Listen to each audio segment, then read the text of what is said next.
when I'm doing public speaking, I always say to people, how many of you own a pet? And I always tell everyone, you don't have to be a veterinarian to own a pet. Similarly, you don't have to understand all the intricacies of the legislative process to pass a law.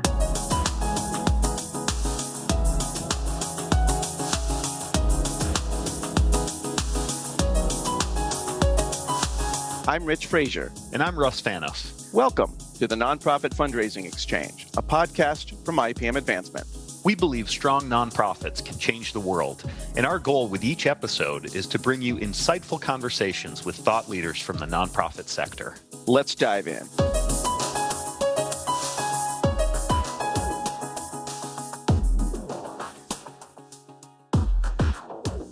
Russ, nice to see you again. Rich, it is great to see you. Here we are. It is summertime. We are both here. We're healthy. We're co-hosting again with a topic that is near and dear to our hearts, advocacy and lobbying today.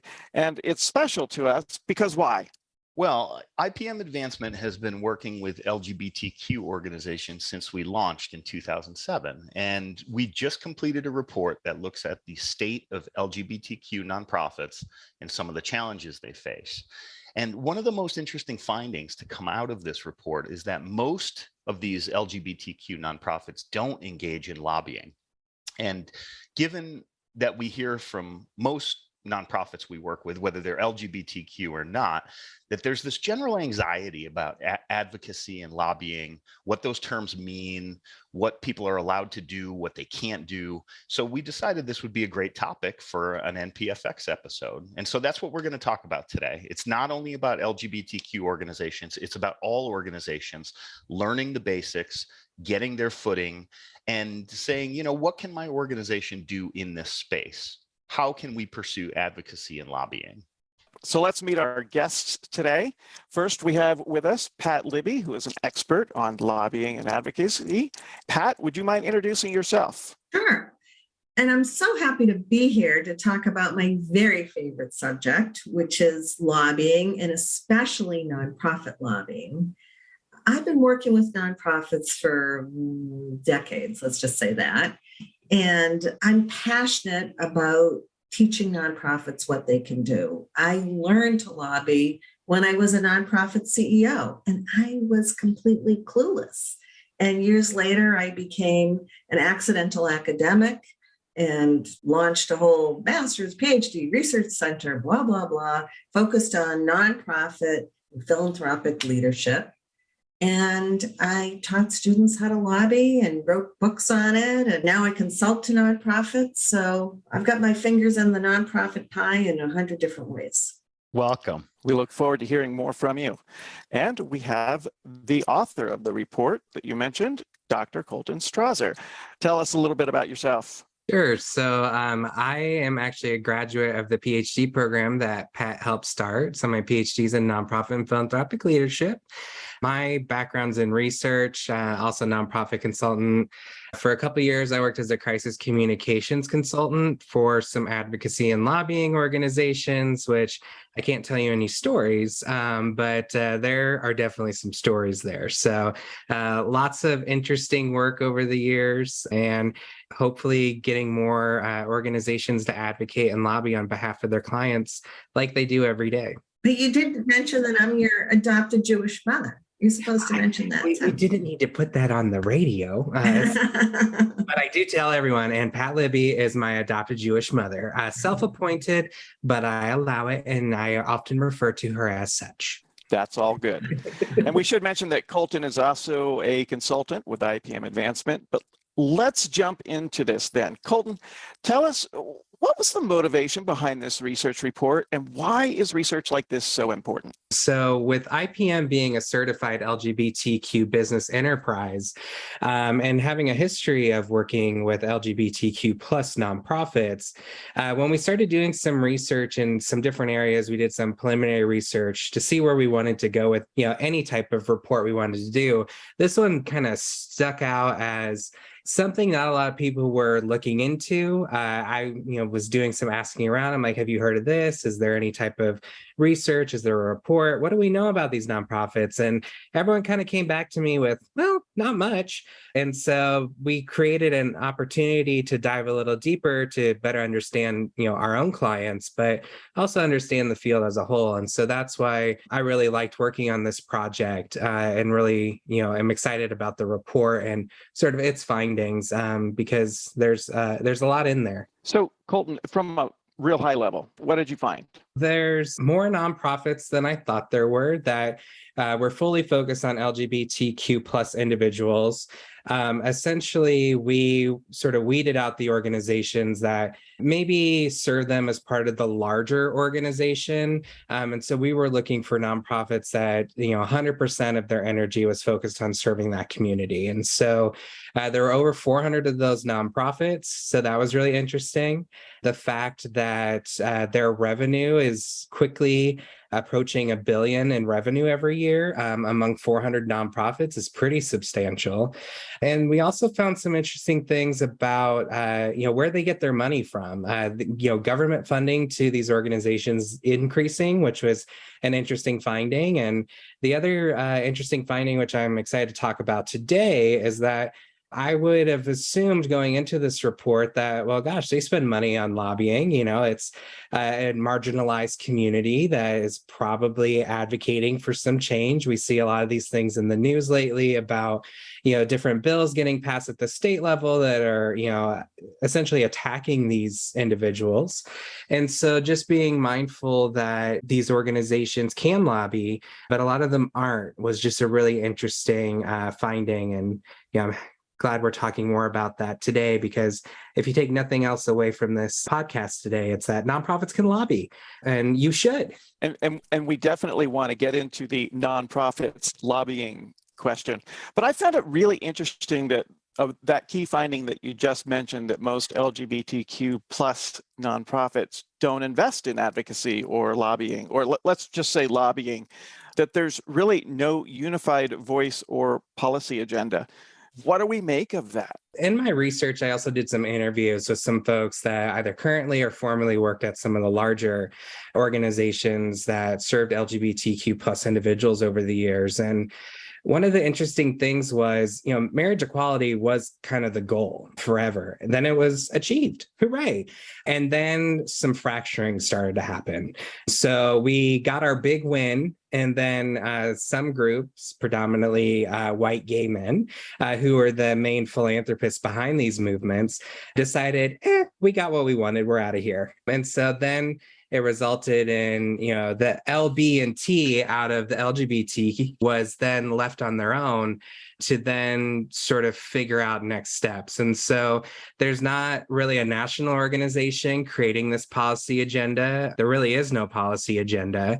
And a lot of what's happening now, from my perspective, it's a lot of reactive policy work. It's not proactive in making sure that rights remain. And, unfortunately, it's an uphill battle because the groups that are creating these laws are, for better or worse, very well organized. They're getting things passed all across the country. And it just seems there's a lot of infighting, which is causing a lack of defense, essentially, on this lobbying front. Colton, I think that's a great segue into Pat's work, because what we're seeing when we work with LGBTQ plus organizations, we see that the opposition, those folks that you mentioned that are trying to pass very restrictive laws and targeting this community, they are coordinating at all levels of government. They are coordinating at the local level. They're trying to get individual candidates passed onto ballots.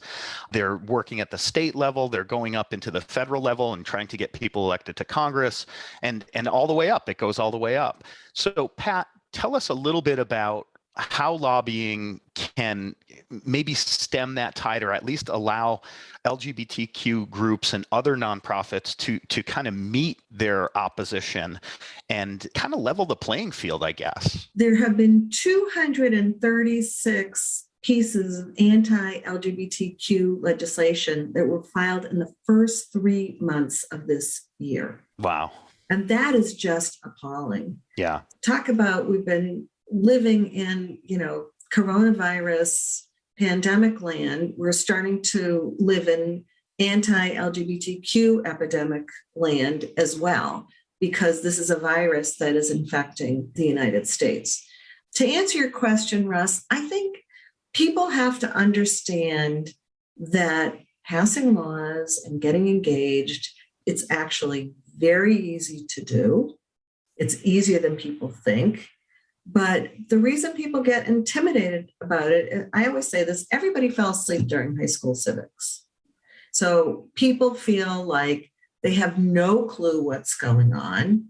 So they might, vote in every election, and they'll send money to candidates, and they'll get on Twitter and they'll tweet with outrage, but they don't understand that really engaging in the political process is really important.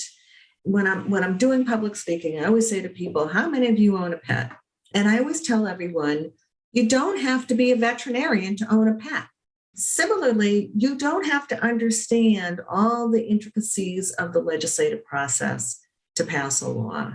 You have to know about your issue, your pet issue, and how to move it forward. Right. That's what you need to know. So with that, will you take us through how nonprofits can actually start lobbying? Because there's this thought out there that, oh, I'm a nonprofit, I really can't get involved in lobbying.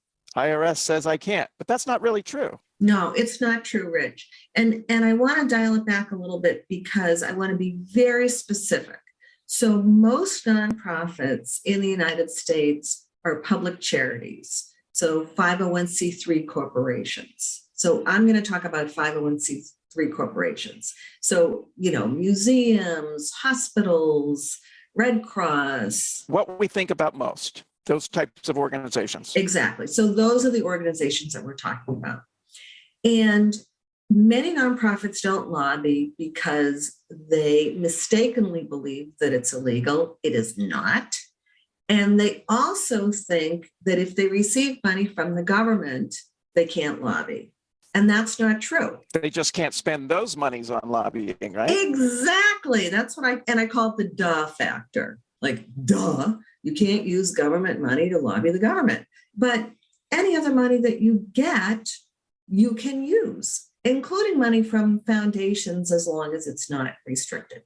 Now, there is a rule, and it's called the 501H election. And I always say it's H as have at it, have fun, go lobby. So H. Nice. It's one line that you sign, and you file it with the IRS, and that allows your organization to fundamentally spend 20% of its budget on lobbying activities. And it gives you, there are all kinds of rules that show you what kind of latitude you're given in terms of staff time and board time and all of that good stuff. And really that 20% rule, that's a very important distinction, because otherwise, there's this very hazy and subjective way that the IRS determines what is a substantial or insubstantial amount of time spent on lobbying. But this really dials it in that says,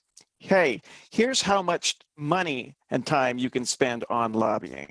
That's exactly right, Rich. And under that murky insubstantial part test, even time that your board spends lobbying, if you don't file the H election, has to count towards your lobbying limits. So, it's just crazy making. So the other reason that nonprofits don't lobby is because they think, oh, my 990, their tax return, will be so much more complicated. But it's actually less complicated because the H election gives you all kinds of latitude in what you can do. And I have a video on my website, which is patlibby.com, and people can go to it, and it's free, and you can look at an explanation of the lobbying rules. We'll post a link to that in the show notes, and then we'll also post links to the Council of Nonprofits and also the Alliance for Justice. They have good definitions of the 501H election, and then this idea of advocacy versus lobbying. Why don't we take that little segue that Russ gave us and define advocacy versus lobbying? Do you mind doing that for us, Pat? The example I love to use, because I think it's so clear to everyone, is when I talk about advocacy, it's really influencing public opinion. So marriage equality laws were able to be passed because public opinion changed. And I love to use the example of MAD, Mothers Against Drunk Driving, because until MAD came along, nobody heard of a designated driver. That's not a law. That's just an idea that one person needs to not be drinking so that, they can drive everybody else home. Right. So that's advocacy. Lobbying is the amazing work that MAD did and continues to do, but passing the 0.08 blood alcohol level in all 50 states. That's lobbying, because lobbying fundamentally has to do with changing laws. And lobbying, correct me if I'm wrong, but there's 3 points that lobbying has to meet in order to be defined as lobbying. They have to be communicating with decision makers on a specific piece of legislation or active piece of legislation, and they have to be urging for a vote for or against. All of 3 of those things have to be present? That's right. And there are other things as well, communicating with your members and testifying. And so there are nuances to it. Right. But it's basically affecting the legislative process. And legislation is any law that's in the process of being made. And so even if you're lobbying, I used to lobby quite a bit on money for community development corporations. So operating money and money to finance affordable housing and that kind of thing. Do you have any other examples of nonprofits successfully getting involved in lobbying? Only about 7,000. Where do I begin? I had a group that worked with domestic violence victims, and they found through their call centers that a lot of people were not leaving their abusers because the abusers were threatening to kill their pets. Wow. Or torture the pet or do something just really awful. So they passed a law in California, including pets as part of domestic violence restraining orders. Go California. Go California, yeah.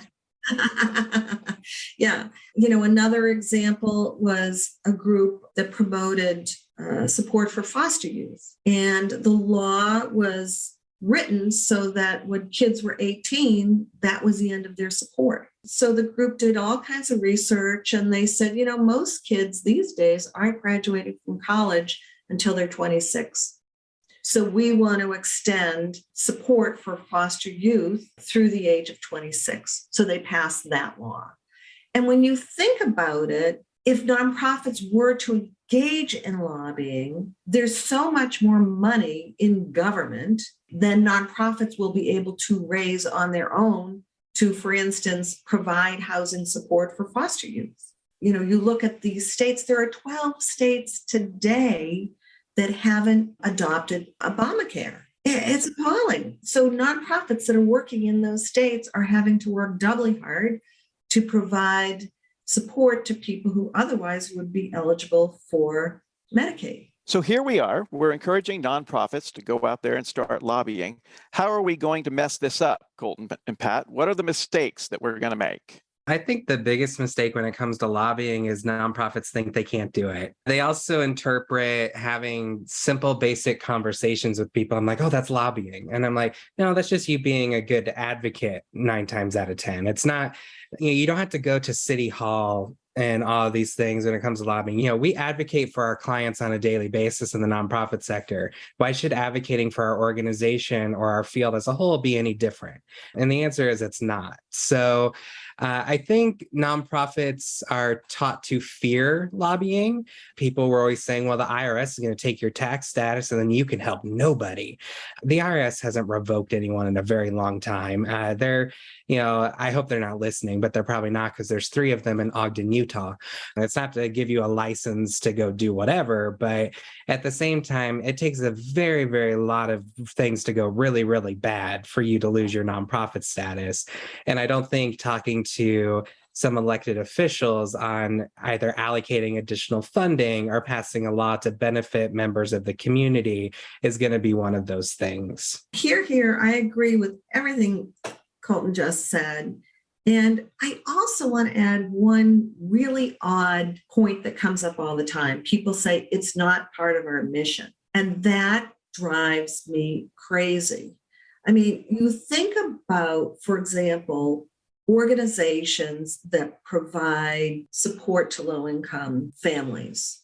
The expanded child tax credit just expired. So the child poverty rate, which was down when the tax credit existed during the pandemic, has now shot back up. So why aren't nonprofits getting together to say, we have got to reinstate that tax credit? Because if the tax credit doesn't exist, then what's happening? More people are going to food pantries. More people are needing help. So lobbying, if people look into their missions, is very integrated to the core work that almost every nonprofit does. I mean, think about a symphony. If there isn't music education in school, then everyone who goes to a symphony concert, it's going to be, a senior citizen because people won't appreciate the music. So how do we get people understanding that this is very core to what should make every nonprofit tick? So nonprofits are dealing with systemic issues, and the only way to prevent those from happening is to change the system. And so that's what lobbying helps an organization do is, when we ask ourselves the question, well, why do we have homelessness? Well, why are people going hungry? Why is this happening in the world? There's reasons for that. Either there's not enough funding, there's not enough awareness, not enough people are dealing with the issue. And so going back to Pat's comment, I've heard many nonprofits say, well, lobbying's not what we do. Well, it should be, because if we're advocating on behalf of our clients or, the dream of every nonprofit, they say, is to achieve their mission. And in many cases, in order to do that, you have to have some systems change. And without lobbying, you won't be able to change a system.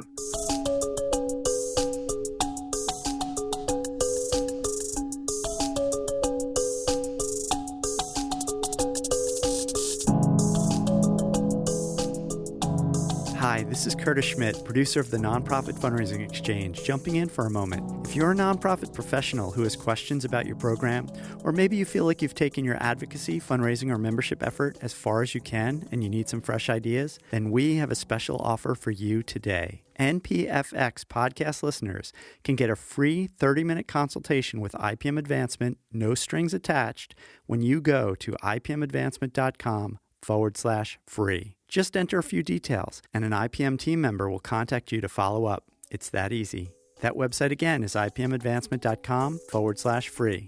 Thanks for listening, and we hope to talk to you soon. Now let's return to the episode.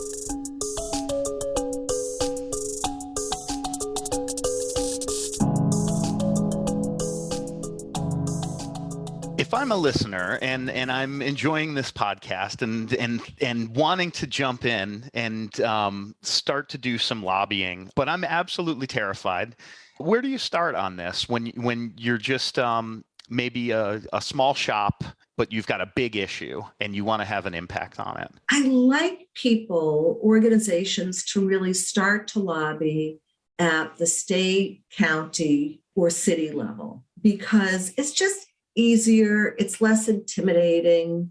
I'm in San Diego, so if people are lobbying here, it means getting on a plane and flying across the country and all of that. So I like to encourage people to start local. I think for most nonprofits, there's either a state association or a national association that they can get involved in. A lot of my background is with foundations, and a lot of the philanthropy service organizations in the different states will do lobbying on behalf of their industries. So, advocating for laws related to donor advised funds, to how estates are done, how grant making works. And so there's some programs and some really good books out there about lobbying, and Pat has written 2 or 3 of them on how nonprofits can do this work. And taking a baby step towards the lobbying pool is fine, and then move your way into the deep end. If you are a nonprofit, Alliance for Justice, the Boulder Advocacy Wing, is the place to go because they will explain the rules to you in a way that makes sense. They have materials. You can share them with your board. You've got to get your board of directors on board with the idea of lobbying and have people feel comfortable and know, hey, we are actually not breaking the law. This is really cool. We can do this. We can advance things this way. The second thing, and I hate to sound self-promotional, but I just came out with a new book that's called The Empowered Citizen's Guide, 10 Steps to Passing a Law That Matters to You. It's my first book that I've written for the general public. And the reason that I wrote it is because my other books have been textbooks. When I became an academic, I did what all academics do. I started looking for a textbook because I taught a course that was called Advocacy, Skills, and Strategies. And I said to the students, your assignment is to pass a law. And I couldn't find a decent textbook because the books were all theoretical. And so I said, look, you guys, these are the 10 steps. I wrote them down on a piece of paper. And lo and behold, my students started passing one law after another. They said, you should write a book. So I did.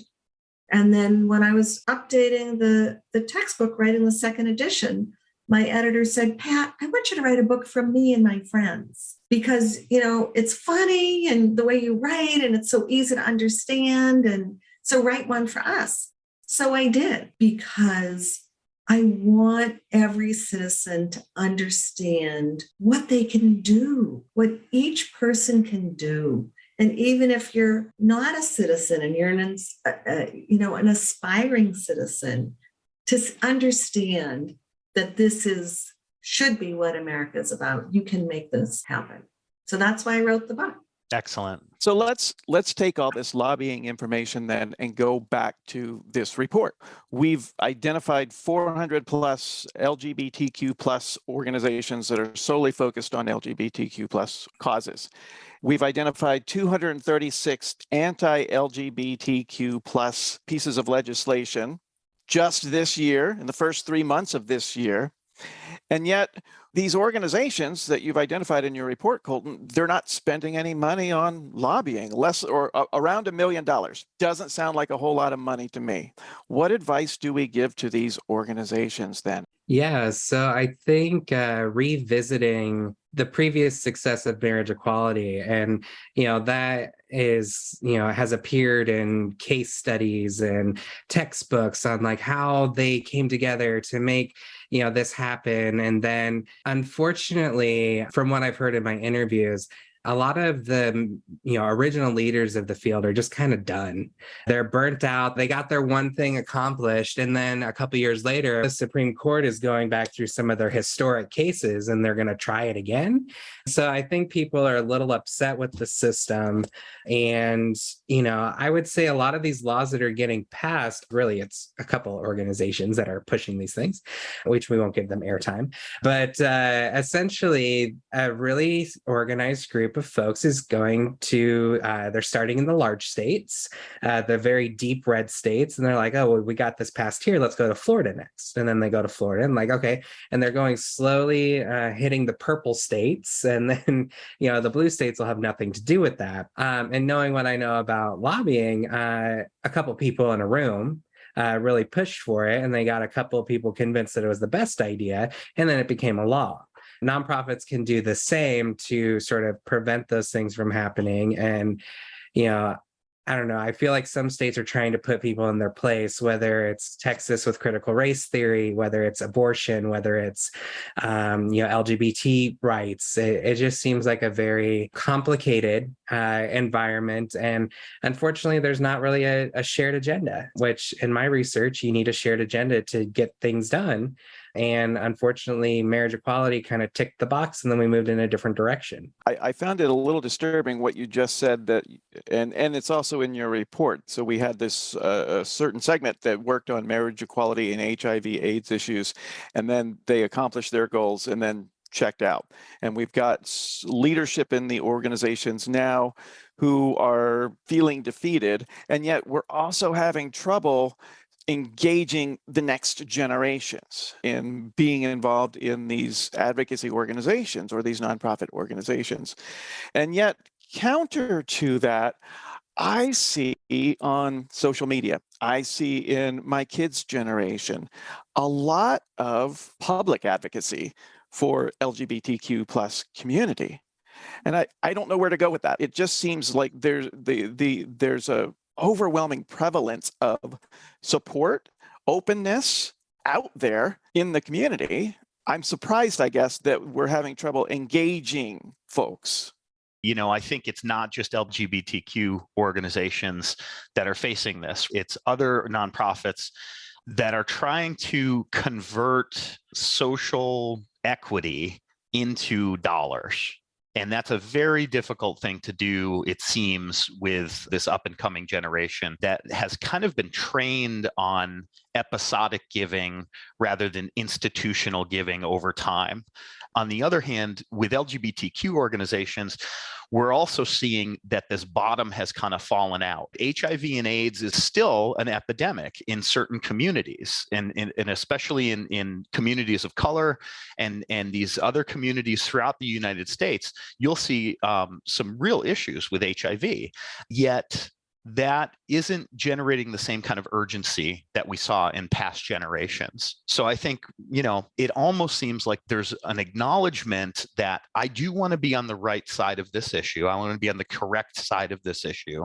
But at the same time, there does seem to be this lack of focus unless there's some kind of emergency right in front of us. Let's then look at opportunities. Colton and Pat, what do you see as the opportunities then for LGBTQ plus organizations to use lobbying and advocacy to their advantage? The hot button issue keeps changing, which doesn't make it easy. The problem from sort of my observation perspective here is that there's different issues in different states, in different areas. In Florida, we can't say gay. I hope someone's listening to this there. And then also in other states, there's trans rights issues. So it's kind of this thing where it's not just a one and done goal anymore. And it never really was. There was the big goal and then kind of all the tentacle goals that left from that. But going back to Rich's comment, the school of public opinion does not always meet the core of legislative policy. And so just because it's publicly accepted doesn't mean it's legally accepted. So that's sort of the gap that I think we're having, is whether it be getting nonprofits or getting just individuals back involved in the legislative process. I feel like folks sometimes check out and, like Pat mentioned, like, oh, I voted, hooray, I did my civic duty for every other year. Then they kind of move on, which, yes, it is important to vote, but it's also important to help influence what we're voting on. So what if I want to go back, Rich, Go ahead, and Pat. talk about how the issues really are local, they're state by state or city by city. And that's where people have to get started. I've been reading a lot lately about this erosion in the mental health of teens and preteens. And that's not just an issue for the LGBTQ plus community, but really for all kids. And that's one place to start. And there's so much that's related to that as well. And what really resonated with me, well, a couple of things resonated with me from what you just said. One of them was sort of starting local.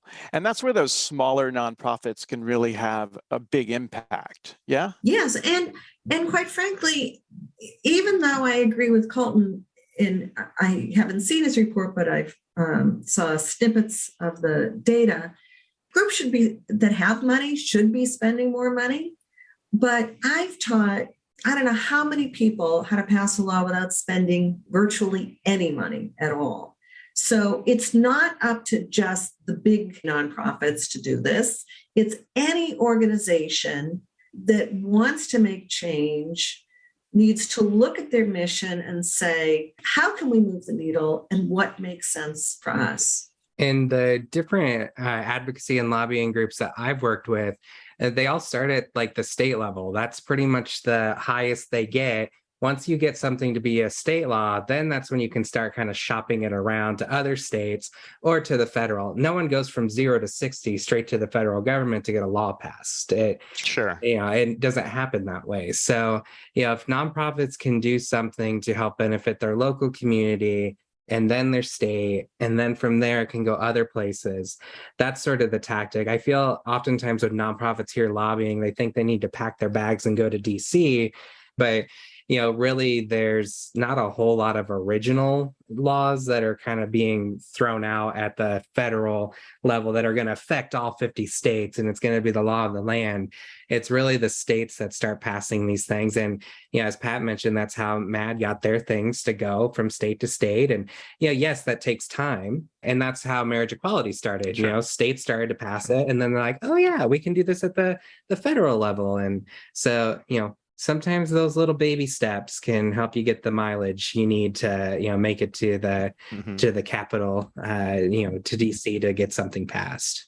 I really think that if you're looking at doing lobbying, if you're an organization looking at doing lobbying, know that there's a good chance that you're going to be actually financially benefit from that from your donors, because they're going to look at it and see that you're being effective. And if you can take it all the way and get a law passed and actually show that you've done the work and that you put in the time and you made the effort and you enacted change, that is huge points for donors in terms of what you're delivering on in your donor promise for them.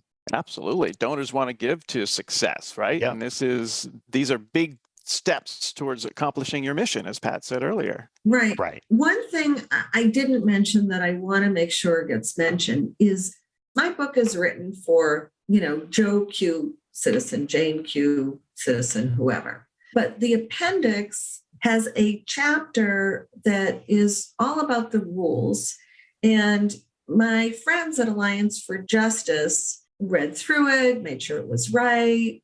So, what I say to people all the time, it's like every field has its own language.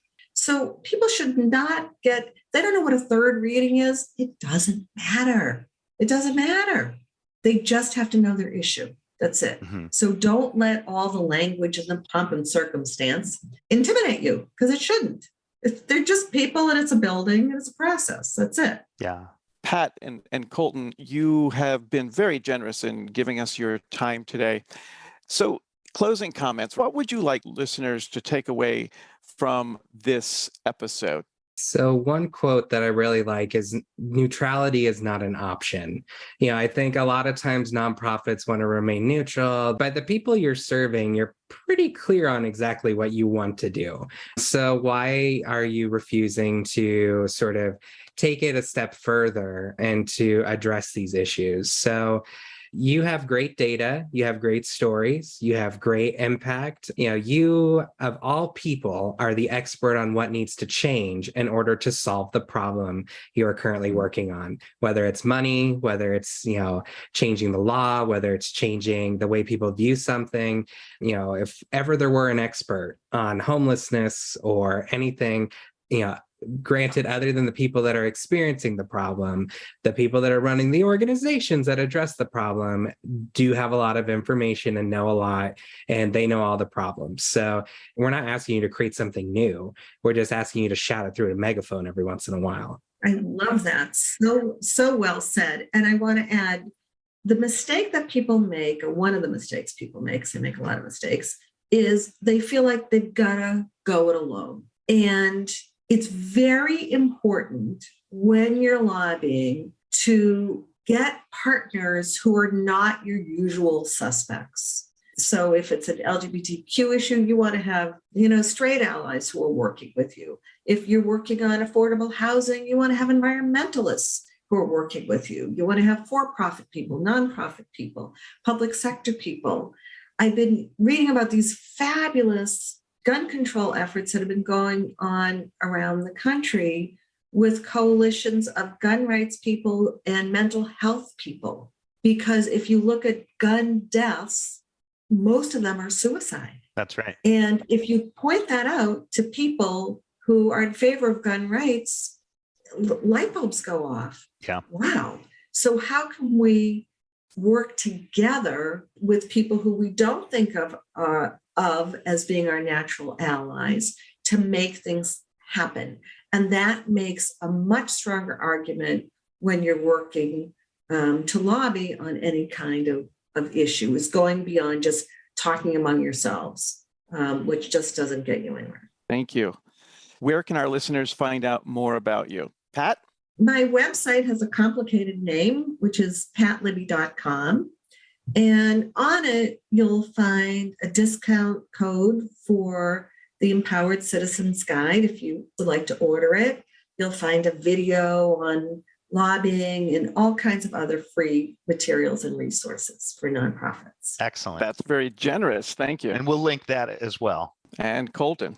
Well, you can type in my complicated name, coltonstrawser.com, and then you can also find some other things that I do at ipmadvancement.com. Wonderful. Pat, Colton, thank you so much for joining us today and for sharing your time and your knowledge. And Russ? Yes. IPM's report.